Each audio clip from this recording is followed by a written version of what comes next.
Oi pessoal, essa é a aula 3 da Química dos Metais e hoje nós vamos falar sobre o grupo 2, ou seja, os metais alcalinos terrosos.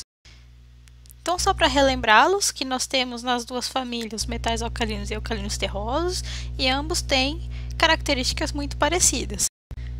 Como, por exemplo, eles são do grupo S, são muito reativos, eles são encontrados normalmente juntos na natureza, ambos são difíceis de serem reduzidos, eles têm a propriedade de terem a razão carga-raio dominando algumas propriedades deles, como por exemplo, isso vai nos dizer quão forte o íon vai ser solvatado como resultado de uma interação íon-dipolo e quão dura vai ser a espécie da nossa que a gente está tratando.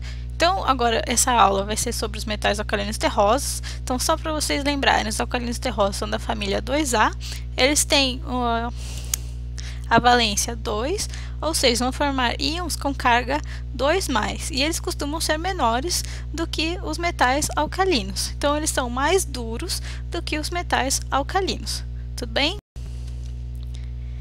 Então, a gente tem as duas famílias, só para relembrá-los, nós temos a reatividade aumentando à medida que a gente desce o grupo. As eletronegatividades dessas duas famílias elas vão variar entre 0,8 e 1, com exceção do berílio, que tem a eletronegatividade de 1,6. Eles são fortes agentes redutores e o estado de oxidação zero é obtido através da eletrólise. Na família dos metais alcalinos terrosos, nós temos o magnésio, berílio, cálcio, estrôncio, bário e rádio. Então, como eu falei para vocês antes, nós temos a distribuição eletrônica terminando em Ns2, então a gente vai ter uma valência 2+. Eles costumam formar compostos que são iônicos, com exceção do berílio, justamente devido à sua elevada eletronegatividade. Então, esses metais, eles são muito importantes no nosso dia a dia. O berílio, por exemplo, ele é muito utilizado para fazer ligas metálicas com alta durabilidade e estabilidade térmica.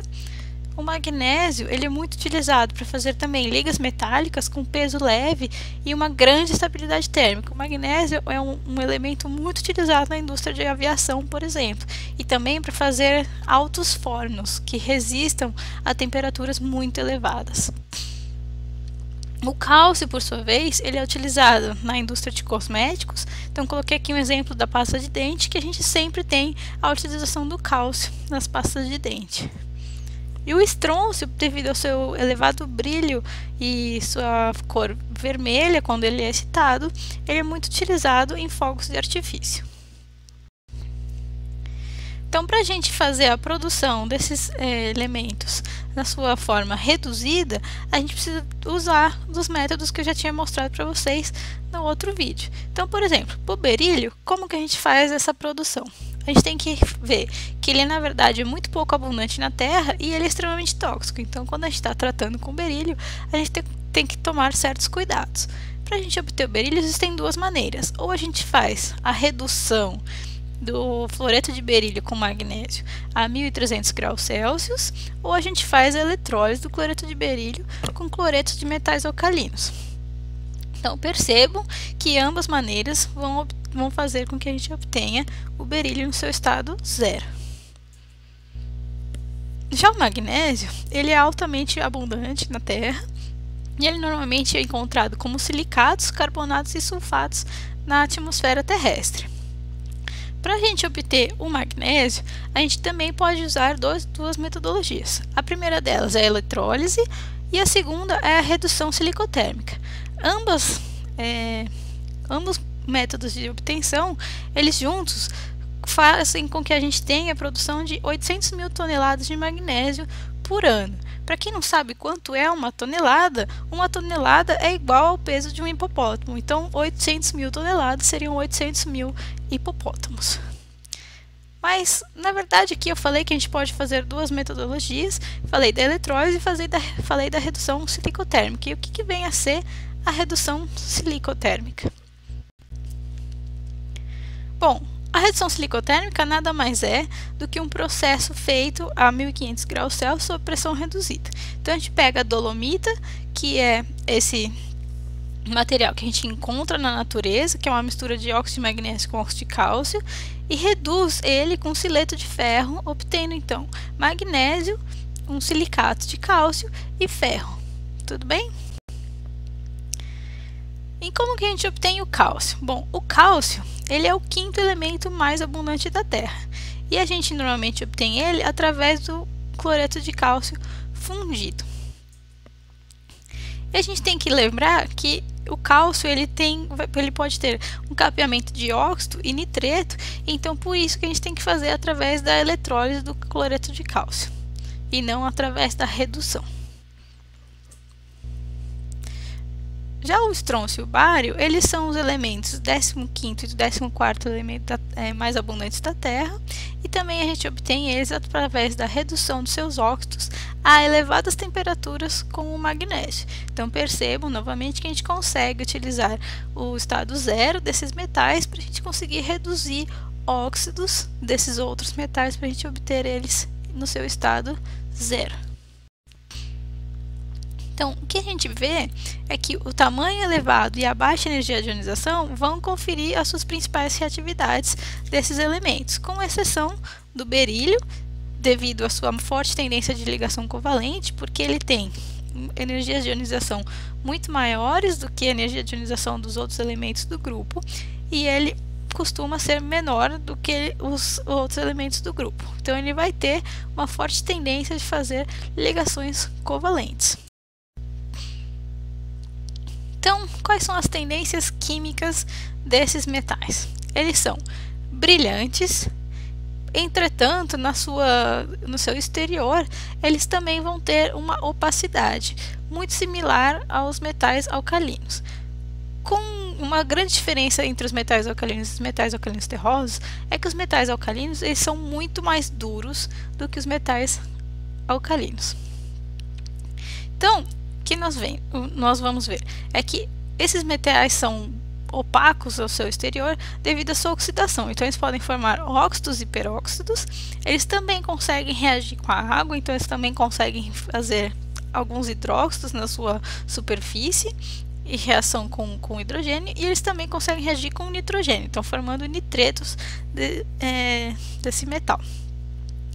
A única exceção é o berílio, que ele é muito pouco reativo. Então, o que a gente pode observar também é que eles também conseguem reagir com halogênios, com hidrogênio, com doadores de próton, amônia e alcínios. E eles também são fortes redutores de óxido de dialetos, da mesma maneira como os metais alcalinos. E a gente vai ter um vídeo especial para algumas reações que são bem características de ambas as famílias. Então, como eu falei no vídeo passado da reação dos metais alcalinos com a água, hoje nós vamos falar sobre a reação dos metais alcalinos terrosos com a água. O que a gente pode observar? É que a reação dos metais alcalinos terrosos com a água, elas costumam ser mais lentas e muito menos violentas do que as reações com os metais alcalinos. Então, o berílio, a gente costuma dizer que ele não reage, mas ele tem alguns relatos de que ele pode reagir com a água quente, no vapor de água. O magnésio, ele consegue reagir com a água formando óxido de magnésio, mas ele também reage com a água formando hidróxido de magnésio. O cálcio, ele vai reagir com a água formando hidróxido de gás hidrogênio. Então percebam que todos eles formam gás hidrogênio, mas eles têm uma reação muito mais lenta do que o que a gente observa com os metais alcalinos. Algumas coisas que são muito interessantes da gente observar entre uma família e outra são o tamanho dos íons e a carga desses íons e qual vai ser a influência deles em algumas propriedades. Então, os metais alcalinos, eles têm a carga 1+, e eles são muito grandes. São os cátions, maiores cátions que a gente consegue obter sem serem cátions compostos. Enquanto os metais alcalinos terrosos, eles têm a carga maior, então eles carga 2+, e eles têm então um tamanho menor desses íons. Então imagine que a gente tem um ânion isolado e um cátion isolado. À medida que a gente for aproximando o cátion do ânion, a carga do cátion vai começar a atrair a eletrosfera desse ânion para si. Então, o que vocês acham que vai acontecer se a gente coloca um cátion com uma carga muito grande próxima de um ânion, o que será que acontece? Então, se a gente coloca um cátion com uma carga 1+, bem distribuída num ânion, num cátion grande, essa densidade eletrônica do ânion quase não vai ser levada em direção ao cátion. Enquanto, se a gente coloca um cátion com uma carga muito maior num cátion muito menor, a gente vai ter a tendência de puxar essa densidade eletrônica do ânion na direção do cátion. Então, cátions com carga maior, como por exemplo os metais alcalinos terrosos, eles vão ter uma grande deslocalização da nuvem eletrônica dos ânions. E o que isso tem a ver com os compostos dos metais alcalinos terrosos? Eles têm uma menor estabilidade térmica dos seus oxossais. Então, os nitratos, os carbonatos e os sulfatos, eles vão ser menos estáveis do que os metais alcalinos, do que os compostos de metais alcalinos. Justamente porque quando eles puxam essa densidade eletrônica, eles acabam meio que quebrando a ligação química entre os átomos. Bom, nesse vídeo por hoje é só, e também, como eu disse para vocês, vai ter um vídeo sobre as reações químicas dos metais. Então aqui só para mostrar para vocês uma reação que é muito interessante entre o magnésio e uma barra de gelo seco, que é basicamente só CO2. A gente dá um start na reação com fogo, a reação continua formando óxido de magnésio e carvão.